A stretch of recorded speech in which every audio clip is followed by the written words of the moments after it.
Hey guys, Lunar, welcome back to another Skyrim Special Edition console mod video. This is actually my third video of today, so thanks if you watched all three. Usually I wouldn't upload so many videos, but there are just so many mods to cover now, and I wanted to get through as many as possible before the Friday release, so not long to go now. In this video, all mods are village or town expansion mods for Xbox One only, so for PS4 we will have to wait and see if any of these will come out, but for now they are not available for download. If you download all 5 of these, along with some other ones that are pretty similar that which you've covered in different videos, they will make a big difference to your gameplay, and they will definitely make the world way more immersive than it currently is in the vanilla game. So let's not waste any time, and we can just jump straight into the first town expansion that there is. First up, we have Karthwasten, a simple village expansion for the town. Karthwasten is supposed to be a bustling mining town with 2 actively worked mines, yet only has a couple of buildings and too many NPCs to match. Plus, it's a known lore town that's been here at least 200 years, so this is a place that needed a bit of expansion to flesh it out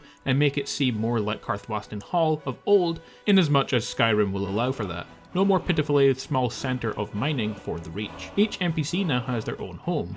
All added houses are Radiant Quest enabled, so you can get companion missions and anything else that's properly configured to use NPC homes for quests. And finally, LOD has been generated for the area. So our first village expansion there to Karthwasten. Next up, we have Ivarstead. Ivarstead always seemed like it should be more to me. There are a number of people living in the inn on a permanent basis. While the game indicates it is a village in decline due to fewer and fewer visitors coming through, it's very clear that those who are in the inn are permanent residents of the village who have fairly strong ties to the community that they just can't cut. Since it would have been lame to throw down a bunch of empty or destroyed properties, it only felt right to add 3 new houses that should be built for these residents to occupy. Temba Whitearm will now offer to share her house if married to you. Goldir now has a home as well and will return to it once his quest Ancestral Worship is completed. He can be married at that point and you can move in with him if you wish to, and of course, like the previous mod, LOD has been generated and all added houses are Radiant Quest enabled. Next we have Shor Stone. Shor Stone always seemed like a place that had more potential than what was given in the game, and as it turns out, that's because it does. NPCs talk about Odfel's wrecked house and the need to build a new one, but the wreckage doesn't exist. Grelka has some scenes with other NPCs that can never play because she never comes to the town, and may well have originally been planned for there. Plus, this place always seemed a bit empty, in need of somewhere for folks to gather at night other than just the fireplace in front of Silja's house. Now all of these things have been taken care of. Shor Stone is no longer a backwater half village. For Shor Stone, Grelka has now got a home in the south end of town. She will travel between there and Riften by horse at the appropriate times. The Tap Vein, or the inn, where folks gather for the town's evening meal, a subtle tribute to the Elder Scrolls Online and the village past association with the Ebony Mining. The inn has a properly working innkeeper, server, and bard. Odfel's wrecked house now exists in the north side of town, and of course all added houses are Radiant Quest enabled and LOD has been generated for the area. Our 4th village expansion is Whistling Mine. It always seemed odd to me that the established mine with an active smelter had no place for people there to live.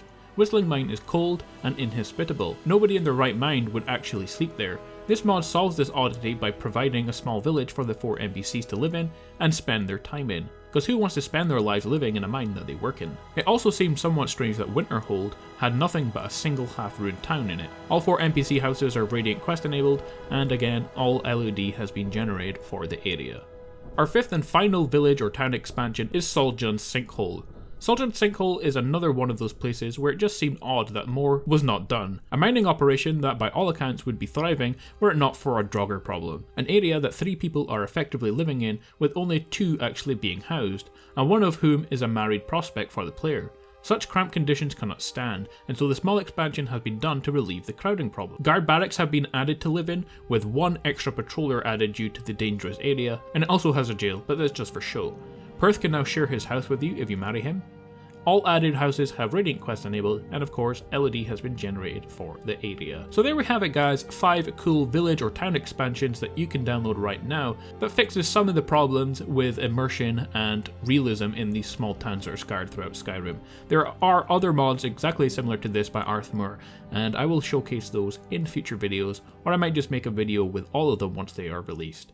As always guys, if you enjoyed this video, don't forget to leave a like, comment and subscribe.